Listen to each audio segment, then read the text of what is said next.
Hello guys, কেমন আছেন সবাই? গ্রামীণ বাড়ির আরেকটা ভিডিও নিয়ে চলে আসলাম আপনাদের সাথে একটু গল্প করার জন্য। আমি প্রতিদিনই চেষ্টা করি গ্রামে আসলে একটু সকালে ওঠার জন্য, কিন্তু পারি না, যেহেতু অনেক রাতে ঘুমাই। তারপর গ্রামের বাড়িতে ঘুম আসে না, অনেক সময় ঠান্ডায় কম্বল থেকে উঠতেই মন চায় না। চেষ্টা করার হাজারো চেষ্টার পরেও আমি উঠতে পারি না। তো ওই স্বাভাবিক সময়ে আমি উঠি 9টা-10টার দিকে, উঠে দেখি আম্মা রান্নাবান্নার আয়োজন করতেছে। আজকে মুরগি রান্না করবে। আম্মা বসে আছে, মুরগি কাটতেছে, গ্রামের দেশি মুরগি। আমার মেয়ে ঘুম থেকে উঠেই খেলা করতেছে, দুষ্টামি করতেছে। এই আর কি, আমি একটু ঘরটা একটু দেখতেছি, যেহেতু ঘরটা দ্রুতই রং করব। কোন পাশ কী করা যায়, কেন ঘরটা এমন হয়ে গেল, এটা দেখতেছিলাম, একটু কথাবার্তা বলতেছিলাম নিজের সাথে নিজে, একটু হাঁটতেছিলাম।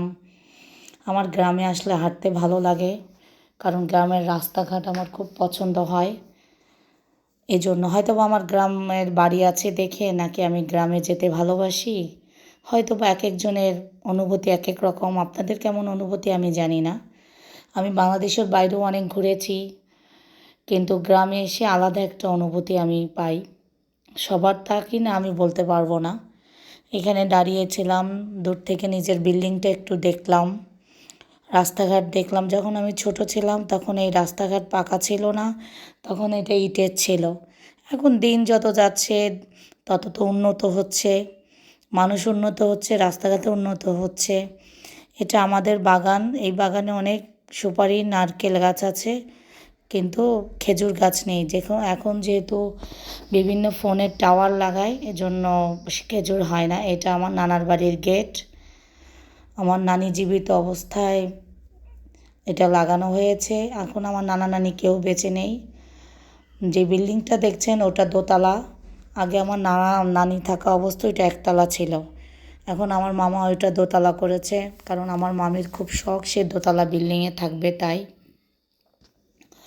এখান দিয়ে ভেঙে গেট করবে। বাড়িটা অনেক সুন্দর করেছে, কিন্তু বাড়ি সুন্দর করলে তো হবে না, মনটাও সুন্দর করতে হবে। আর এটা হচ্ছে আমাদের পারিবারিক কবরস্থান। আমি তো আগেই বলেছিলাম আমাদের একটা কবরস্থান আছে। এখানে আমার নানা নানি আর আমার ছোটো মামা মারা গিয়েছে অল্প বয়সে, উনিও শুয়ে আছে। আল্লাহ ওনাদেরকে বেহেশত নসিব করুক। এটা সেই পুকুর ঘাট কবরস্থানের পাশে। এটা আমার নানা নানিদের। এখানেও অনেক স্মৃতি আমার জড়িয়ে আছে ছোটোবেলায়, যেহেতু আমি ছোটোবেলায় আসতাম। এখন তো নানা নানি নেই, তাই নানার বাড়িও নেই। কথা আছে না, নানা নানি না থাকলে নানার বাড়ি থাকে না। এখন হচ্ছে মামার বাড়ি। মামার বাড়ি কি আর নানার বাড়ি হয়? দূর থেকেই দেখে অনেক কিছু মনে পড়ে, অনেক কষ্ট লাগে। হয়তো আজকে নানি থাকলে খুব আদর করতো, ভালোবাসতো। এখন নানিও নেই, ভালোবাসার সেই জায়গাটাও নেই। এটা হচ্ছে আমার নানার বাড়ির রাস্তা, এটা দিয়ে ভিতরে যাতায়াত করা যায়। আর এই সেই আমার নানার বাড়ির ভিতরে, এখানে পুকুর। আমার ছোটো মামার ঘর, যে মামা মারা গিয়েছে সে তো করে যেতে পারেনি, বাকিটা সম্পূর্ণ করা হয়েছে। আর এই সেই বাড়ি যেখানে আমি একতলায় ছিলাম, এই বিল্ডিংয়ে আমার অনেক স্মৃতি আছে। আর আমার মামা দোতলা করেছে, মামির খুব ইচ্ছা। বাড়িটা সুন্দর, ঘরটা অনেক বড়, কিন্তু মনটা বড় না। আমার মামা আবার মামি যা বলে তাই শোনে। সে আবার নিজের আত্মীয় স্বজনকে ভালোবাসে না, মামির আত্মীয় স্বজনকে ভালোবাসে। মামির বোনকেই সে তার নিজের বোন মনে করে, মামির ভাগ্নিকে সে তার নিজের ভাগ্নি মনে করে, আর আমাদেরকে পর মনে করে। এজন্য মামি যা বলে তাই সে করে। তার কোনো আত্মীয় স্বজন যদি তাকে দাওয়াত দিতে বলে, বিশেষ করে বোন ভাগ্নি, তখন সে নিজেকে বলে আমি রিক্সাওয়ালা। কিন্তু রিক্সাওয়ালা হলেও সে এবার হজ করতে চলে গেছে। এই হলো কাহিনী। যাই হোক, আমি ঘরে ফিরে এসেছি। নিজের ঘর তো নিজের ঘরেই একটা আলাদা শান্তি থাকে। ঘরে ফিরে এসেছি, এসে দেখি ড্রাইভার গাড়ি কভার খুলে ফেলছে। আমাদের এক জায়গায় যাওয়ার কথা, আমরা একটা জমি দেখতে যাব, তাই বিল্ডিংয়েও আমি যাচ্ছি। আস্তে আমিও রেডি হব। আমার মেয়ে রেডি হয়ে গেছে। এটা আমাদের ঘর। আপনারা একটু বলেন তো, আমার বিল্ডিংটা বেশি সুন্দর না তার বিল্ডিংটা বেশি সুন্দর? আমি গরিব হতে পারি, কিন্তু আমার মনটা গরিব না। শুধু বিল্ডিং করলে তো হবে না, মনটাও বড় করতে হবে। এটা হচ্ছে আমার বারান্দা, এখান দিয়েও ঢোকা যায়, ওখান দিয়েও মেন গেট আছে। এখান দিয়ে আমি এখন ঢুকবো, ঢুকে আমি উপরে যাব। ঘরটা আমি খুব ছোট করেছি, আমার যতটুকু সামর্থ্য ছিল অতটুকুর মধ্যে আমি চেষ্টা করেছি সবাইকে নিয়ে থাকার জন্য।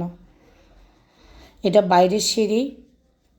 আমি তো আগেই বলেছি আমার বিল্ডিংটা ডুপ্লেক্স। এই যে ডাইনিং, এটা ড্রয়িং, কিচেন। আমি মানে খুব ছোট করে করেছি, কারণ আমার তো এত লোকজন নেই থাকার, আর আমরা তো এত ঘন ঘন গ্রামের বাড়ি যাই না, এজন্য। এটা আমার বোন, ও তো অসুস্থ। এটা গেস্ট রুম, গেস্টরা এসে থাকতে পারবে। এটা ওয়াশরুম, কমন ওয়াশরুম। এটা হচ্ছে সিঁড়ি। এখন এই সিঁড়ি দিয়ে আমি ওপরে যাব। আপনাদের কারোর যদি আমার ভিডিও ভালো লেগে থাকে অবশ্যই একটা লাইক, ফলো এবং শেয়ার করতে বলবেন না। আজকে এই পর্যন্তই। আল্লাহ হাফেজ। পরের ভিডিও নিয়ে আবার আপনাদের সাথে হাজির হব।